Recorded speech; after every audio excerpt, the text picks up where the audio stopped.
Hey guys, what's going on? Brendan here, and today I'm doing my review of Halloween 2.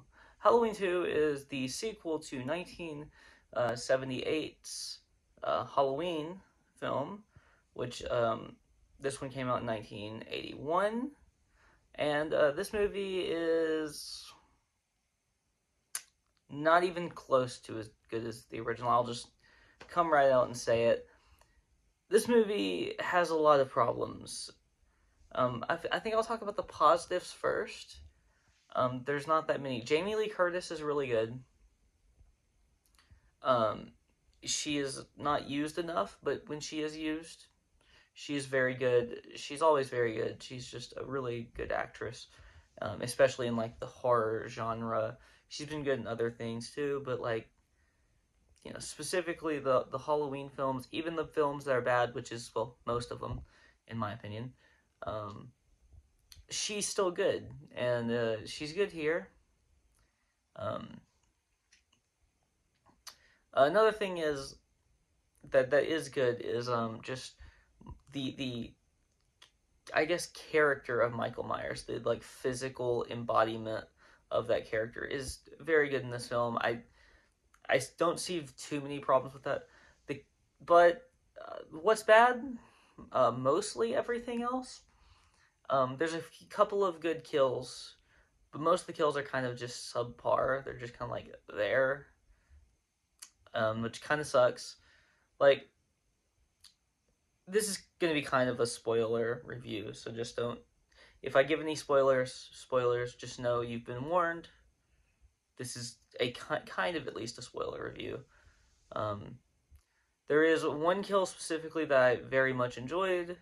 I think it went on a little too long though. There's like this kill where like he like shoves he like turns the hot tub up to like the max setting because it's in like a hospital, and he just like shoves her head in there a couple times, like 4 or 5 times, and just burns her alive with a hot tub, which is just like the it was like a nurse at the hospital.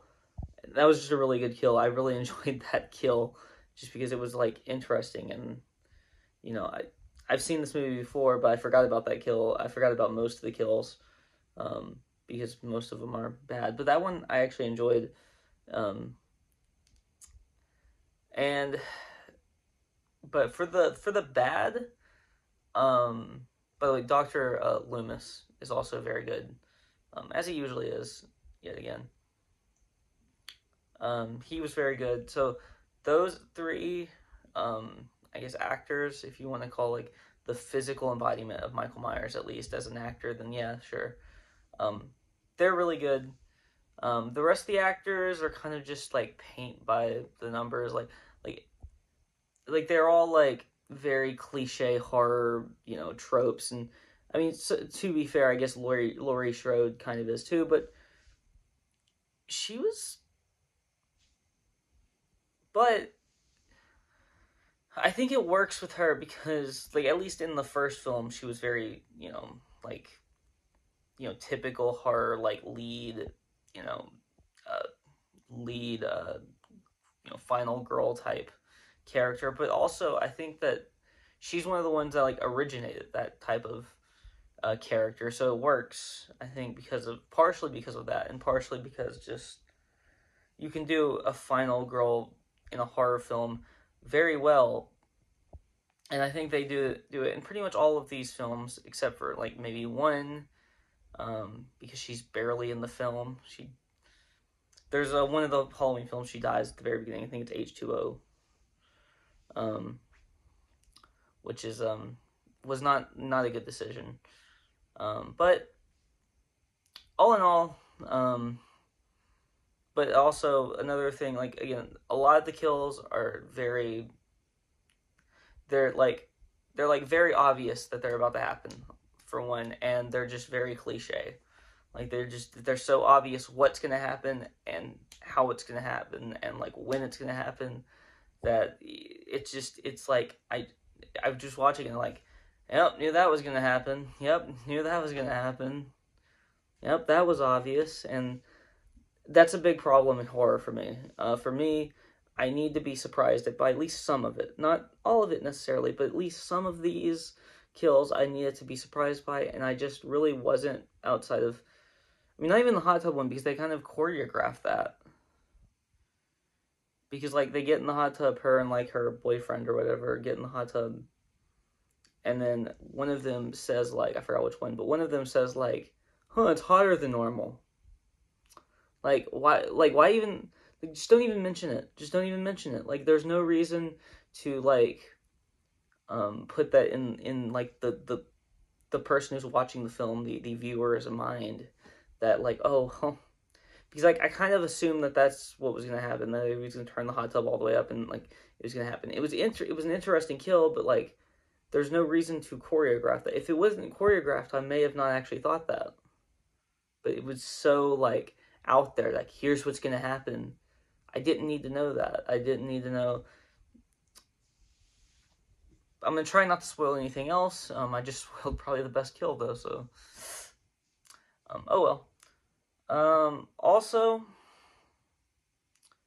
for more negatives, the writing in this film, and I think John Carpenter, he didn't direct it, but I think he and, like, Deborah Hill wrote it. I believe that's the case.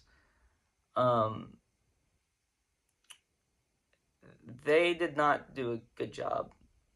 John Carpenter is a great filmmaking from a directing standpoint, and a very good filmmaker, at least from a directing standpoint, and he has written some good things in the past, but I just didn't care for the writing in this one. I felt like it was, again, very paint by numbers. It was very, like, obvious. It was very telegraphed, and I just really didn't like that aspect of this film. I wish I would have liked this film more, especially considering how much I love the original, and I love the 2018 one, the actual sequel, I guess you could say, because because in the 2018 one they, like, wipe out everything that came out, before it, except for the first film. That's the only one that exists in the 2018 universe. I think that was a smart decision. You can piggyback right off the best thing that ever happened in this franchise and make it a very good film. But this one, it wasn't it. It wasn't it. And they also start the film, like, from, like, right after the first one ends, and I kind of didn't like that either. I really didn't like that either. I didn't like that they just, like, were picking up right where we left off. Like, they should have written it to where it, like, takes place, like, a year or two later or something. Like, I don't understand why we would have just, like, it's now, right after it takes place, the second after the first one ended. I just didn't think that was a good decision. I didn't like that decision. There are so many decisions that were made with this film that I just very much did not enjoy, and I wish I would have. I wish I would have enjoyed this film more. I think the biggest flaw in this movie, though, has to be that the like, and fine, this is going to be a spoiler too, but whatever. The, like, revelation that out of nowhere, it turns out Laurie Strode is actually Michael Myers' sister. That seems like came out of, like, nowhere.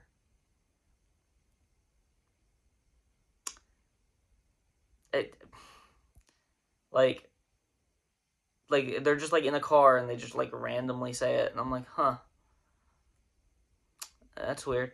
I mean, I guess it is, like, it's somewhat of a, like, revelation, because, like, the whole thing was, like, why would he go after her, when what I would have thought would have been the better way to do is, like, don't even, like, reveal anything about, like, why exactly he's going after her. He just is.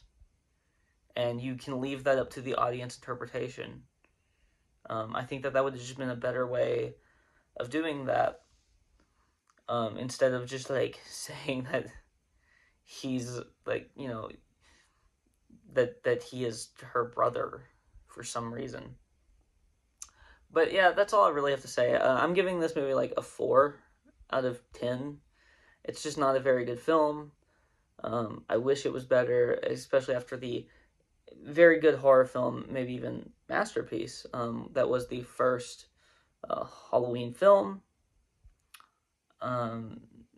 This left a lot to be desired for me. I didn't hate every aspect of this film. Obviously, I did give it a couple of things that I did enjoy about it, that I do enjoy about it. But for the most part, this movie just is not a good film. And that's really all I have to say. If you like this video, please like, comment, and subscribe. And you can follow me on Twitter in the link in the description below. I'll talk to you guys later. Peace out, guys.